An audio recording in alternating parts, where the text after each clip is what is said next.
លោកគ្រូនៅក្នុងខាងនេះនាងខ្ញុំឈ្មោះហេងដានីរ៉ាជាសិស្សទី12A នៅវិទ្យាល័យនគរធំខេត្តនេះខ្ញុំសូមលើកយកចំនួនស្រាវជ្រាវមកបាក់ស្រាយនិងឆ្លើយសំណួរទី1ហេតុអ្វីបានជាគេចាត់ទុកឧត្តមគតិគឺជាវត្ថុបំណងនិងដែលផ្ទៃថ្នល់បានជាគេចាត់ទុកឧត្តមគតិជាវត្ថុបំណងដែលផ្ទៃថ្នល់ពីព្រោះវាបានឆ្លុះបញ្ចាំងឃើញនៅក្នុងមនសិការរបស់មនុស្សក្រុមទម្រង់វិភាគដែលល្អិតខ្ចោះជាគំរូដល់ប្របីក្រុមទម្រង់ទាំងពីរនេះហើយដែលជាកម្លាំងអនុភាពជំរុញដល់ការត្រួតត្រងជីវិតបុគ្គលក្នុងការសម្រេចគោលបំណងក្នុងរយៈពេលយូរអង្វែងសំណួរទី2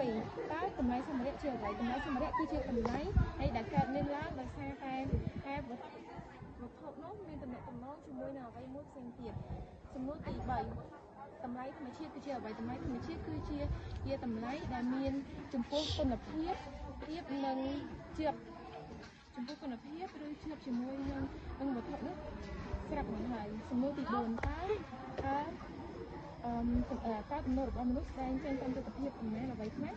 ទំនួលរបស់មនុស្សស្ដែងចេញតាមទិដ្ឋភាព4គឺតម្រូវការចំណង់ចំណូលចិត្តឧត្តមគតិនិងលោកទស្សនៈរបស់បុគ្គលសំណួរទី5តើ